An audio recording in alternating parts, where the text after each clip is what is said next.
नमस्कार दोस्तों, हमारे साईं कृपा चैनल में आप लोगों का स्वागत है। आज हम भगवत गीता का अध्याय दूसरा सुनेंगे।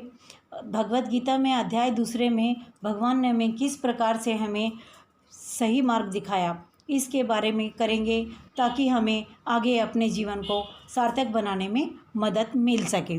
तो ओम नमो भगवते वासुदेवाय नमः। दूसरा अध्याय। तुम व्यर्थ ही अपने को क्यों खो डाल रही हो?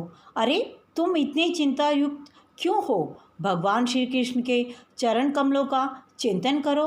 उनकी कृपा से तुम्हारा सारा दुख दूर हो जाएगा।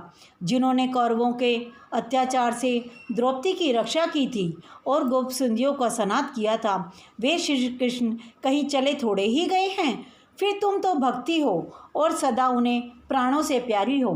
तुम्हारे बुलाने पर तो भगवान नीचों के घर भी चले जाते हैं। सत्य, त्रेता और द्वापर, इन तीनों युगों में ज्ञान और वैराग्य मुक्ति के साधन थे, किंतु कलयुग में तो केवल भक्ति ही ब्रह्म सुचय की प्राप्ति कराने वाली है।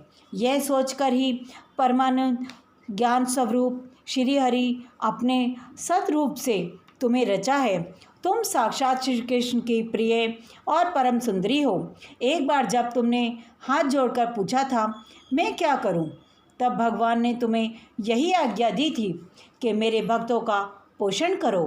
तुमने भगवान की वह आज्ञा स्वीकार कर ली। इससे तुम पर श्री हरि बहुत प्रसन्न हुए और तुम्हारी सेवा करने के लिए मुक्ति तुम्हें दासी के रूप में दे दिया। और इन ज्ञान वैराग्यों को पुत्र रूपों में तुम अपने साक्षात स्वरूप से वैकुंठ धाम में ही भक्तों का पोषण करती हो। भूलोक में तुमने अपनी पुष्टि के लिए केवल छाया रूप धारण कर रखा है। तब तुम मुक्ति, ज्ञान और वैराग्य को साथ लिए पृथ्वी तल पर आई और सतयुग से द्वार पर्यंत बड़े आनंद से रही। कलयुग में तुम्हारी दासी मुक्ति पंखरोग रोग से पीड़ित होकर क्षीण होने लगी थी, इसलिए वह तो तुरंत ही तुम्हारी आज्ञा से वैकुंठ लोक को चली गई।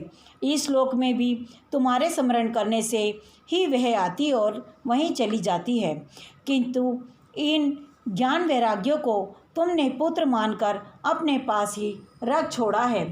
फिर भी कलयुग में इनकी उपेक्षा होने के कारण तुम्हारे ये पुत्र उत्साहहीन और वृद्ध हो गए हैं। फिर भी तुम चिंता ना करो, मैं इनके नवजीवन का उपाय सोचता हूँ। सुमुखी, कलिग के समान ही कोई भी युग नहीं है। इस युग में तुम्हें घर घर में प्रत्येक पुरुष के हृदय में स्थापित कर दूंगा। देखो, अन्य सब धर्मों को दबाकर और भक्ति विषय महोत्सवों को आगे रखकर यदि मैंने लोक में तुम्हारा प्रचार ना किया तो मैं श्री हरि का दास नहीं। इस कलयुग में जो जीव तुमसे युक्त होंगे वे पापी होने पर भी बेखोट के भगवान श्री कृष्ण के अभय धाम को प्राप्त होंगे। जिनके हृदय में निरंतर प्रेम रूपणी भक्ति निवास करती है, वे शुद्धांतकरण पुरुष स्वप्न में भी यमराज को नहीं देखते। जिनके हृदय में भक्ति महारानी का निवास है, उन्हें प्रेत, पिशाच, राक्षस या दैत्य आदि स्पर्श करने में भी समर्थ नहीं हो सकते। भगवान तप, वेद, ध्यान, ज्ञान और कर्म आदि किसी भी साधन में वश में नहीं किए जा सकते। वे केवल भक्ति से ही वशीभूत होते हैं। इसमें श्री गोपी जन प्रमाण है। मनुष्यों का सहस्त्रों जन्मों के पुण्य प्रताप से भक्ति में अनुराग होता है। कलयुग में केवल भक्ति ही सार है। भक्ति से साक्षात श्री कृष्ण सामने उपस्थित हो जाते हैं। जो लोग भक्ति से द्रोह करते हैं वे तीनों लोकों में दुख ही दुख पाते हैं। पूर्व काल में भक्त का तिरस्कार करने वाले दुर्वासा ऋषि को बड़ा कष्ट उठाना पड़ा था। बस व्रत, तीर्थ, योग, ज्ञान, यज्ञ और ज्ञान चर्चा आदि बहुत से साधनों की आवश्यकता नहीं है। एकमात्र भक्ति ही मुक्ति देने वाली है। सूत जी कहते हैं, इस प्रकार नारद जी के निर्णय किए हुए अपने महत्व को सुनकर भक्ति के सारे अंतपुष्ट हो गए और वे उनसे कहने लगी।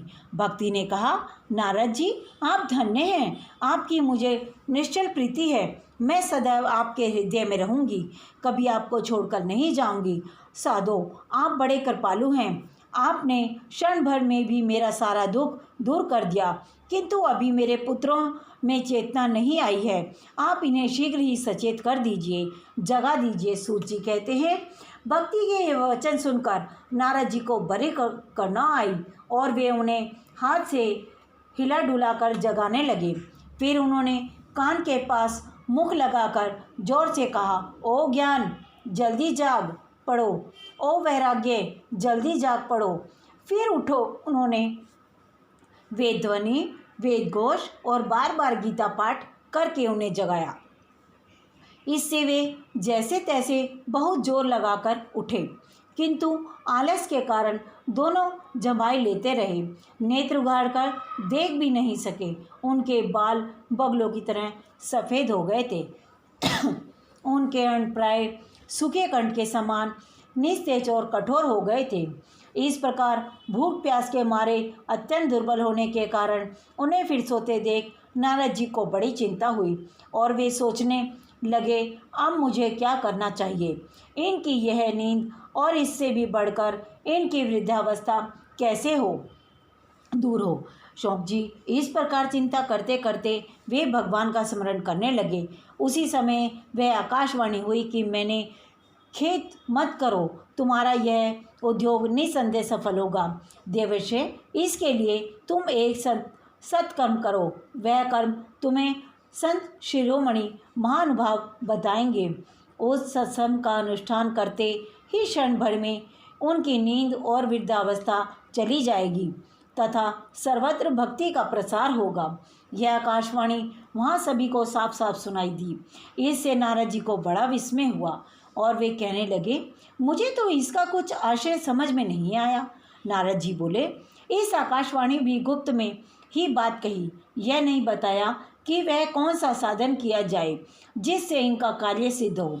वे संत न जाने कहाँ मिलेंगे और किस प्रकार उस साधन को बताएंगे। अब आकाशवाणी जो कुछ कहा और उसके अनुसार मुझे क्या करना चाहिए। सूत जी कहते हैं, शौनक जी तब ज्ञान वैराग्य दोनों को वहीं छोड़कर नारद मुनि वहाँ से चल पड़े और प्रत्येक तीर्थ में जाकर मार्ग मिलने वाले मुनि श्रद्धरों से वह साधन पूछने लगे। उनकी उस बात को सुनते ही तो सब थे, किंतु उसके विषय में कोई कुछ भी निश्चित न उत्तर न देता। किन्होंने उसे असाध्य बताया, कोई बोले इसका ठीक ठीक पता लगाना ही कठिन है, कोई सुनकर चुप रह गए और कोई तो अपनी अवज्ञा होने के भय से बात को टाल मटोल कर खिसक गए। त्रिलोकी में महान आश्चर्य जानकर हाहाकार मच गया। लोग आपस में कानाफूसी करने लगे। भाई जब वेद ध्वनि, वेद घोष और बार बार गीता पाठ सुनने पर भी भक्ति, ज्ञान और वैराग्य ये तीनों नहीं जगाए जा सके, तब और कोई उपाय नहीं है।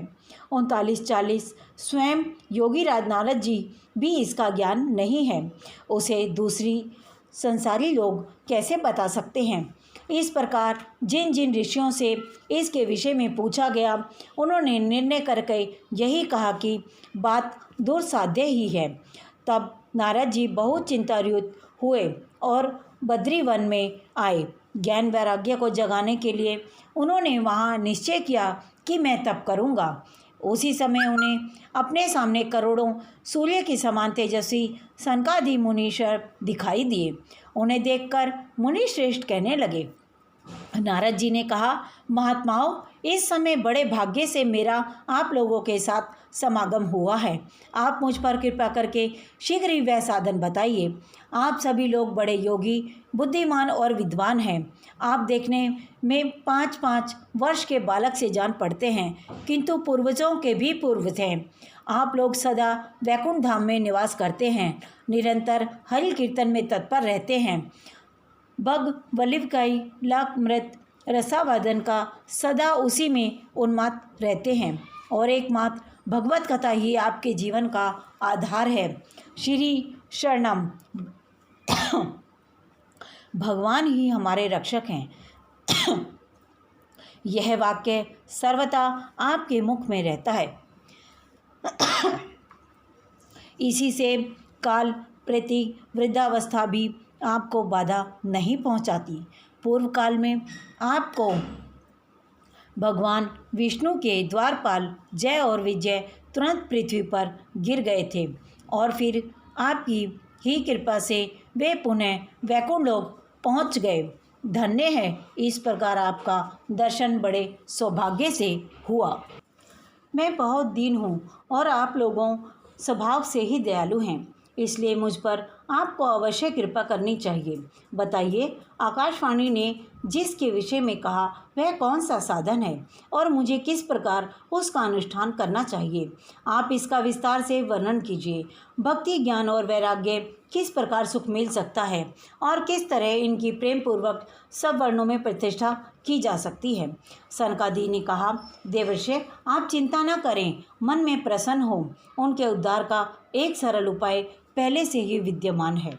नारद जी, आप धन्य हैं, आप विरक्तों के शिरोमणि हैं, श्री कृष्णदासों के साक्षात पथ प्रदर्शक एवं भक्ति योग के भास्कर हैं। आप भक्ति के लिए जो उद्योग कर रहे हैं, यह आपके लिए कोई आश्चर्य की बात नहीं समझनी चाहिए।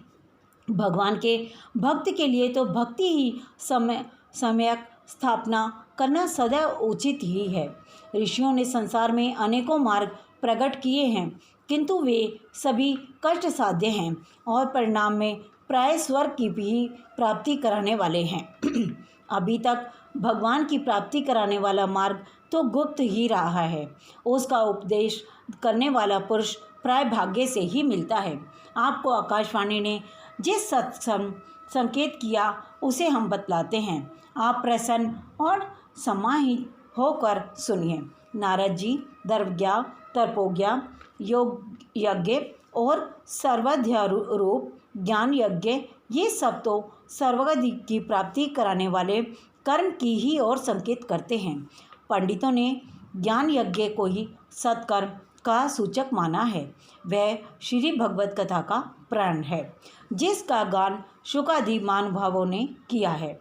उसके शब्द सुनने से ही भक्ति, ज्ञान और वैराग्य को बड़ा बल मिलेगा। इसके ज्ञान वैराग्य का कष्ट मिट जाएगा और भक्ति को आनंद मिलेगा। सिंह की गर्जना सुनकर जैसे भेड़िए भाग जाते हैं, उसी प्रकार श्री भगवत की ध्वनि से कलयुग के सारे दोष नष्ट हो जाएंगे। तब प्रेम रस प्रवाहित करने वाली भक्ति, ज्ञान और वैराग्य साथ लेकर प्रत्येक घर और व्यक्ति के हृदय में कीड़ा करेगी। नारद जी कहते हैं, मैंने वेद वेदांत की ध्वनि और गीता पाठ करके उन्हें बहुत जगाया, किंतु फिर भी भक्ति और ज्ञान और वैराग्य वे तीनों नहीं जागे। ऐसी स्थिति में श्री भगवत कथा सुनने से वे कैसे जागेंगे? क्योंकि उस कथा के प्रत्येक श्लोक और प्रत्येक पदों में भी वेदों का ही तो सारांश है। आप लोग शरणागत वत्सल्य हैं तथा आपका दर्शन कभी व्यर्थ नहीं होता, इसलिए मेरा यह संदेह दूर कर दीजिए। इस कार्य में विलंब ना कीजिए। संकादिक कहते हैं, श्री भगवत कथा वेद और उपनिवेशों की सारस से बनी है, इसलिए उनसे अलग उनकी फल रूपना करने का वह बड़ी उत्तम जान पड़ती है। जिस प्रकार उस वृक्ष की जड़ से लेकर शाखा घर पर्यंत रहता है, किंतु इस स्थिति में उसका आस्वादन नहीं किया जा सकता, वहीं जब अलग होकर फल रूप में आ जाता है, तब संसार में सभी को प्रिय लगने लगता है। दूध में घी रहता ही है, किंतु उस समय उसका अलग स्वाद नहीं मिलता। वही जब उससे अलग हो जाता है, तब देवताओं के लिए भी स्वादवर्धक हो जाता है। खांड ईख के और छोर से और बीच में भी व्याप्त रहती है, तथापि अलग होने पर उसकी इच्छा और भी ही मिठास होती है। ऐसी ही यह भगवत की कथा है।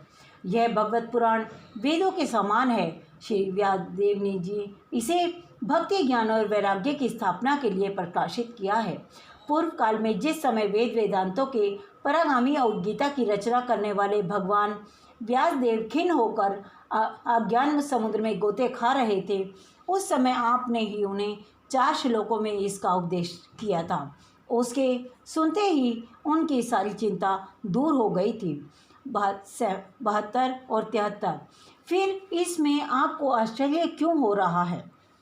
जो आप हमसे प्रश्न कर रहे हैं, आपको उन्हें शोक और दुख का विनाश करने वाला श्री भगवत पुराण ही सुनना चाहिए। नारद जी ने कहा, महानुभावों, आपका दर्शन जीवन के संपूर्ण पापों का तत्काल नष्ट कर देता है और जो संसार दुख स्वरूप दानव से तपे हुए हैं उन पर शीघ्र ही शांति की वर्षा करता है।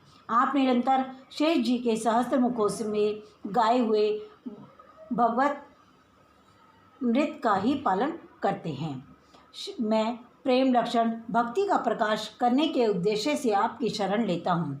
जब अनेकों जन्मों के संचित पुण्य उदय होने से मनुष्य को सत्संग मिलता है, तब वह उसके ज्ञान जनित मोह और मद रूप अंधकार का नाश करके विवेक उदय होता है। जय श्री कृष्ण। ओम नमो भगवते वासुदेवाय नमः। जिन लोगों ने हमारे चैनल को सब्सक्राइब या लाइक नहीं किया है, कृपया करके वो हमारे चैनल को लाइक और सब्सक्राइब कर दें और बेल आइकन भी दबा दें, ताकि आगे का नोटिफिकेशन आपको मिलता रहे और सदा आप पर श्री कृष्ण की कृपा बरसती रहे।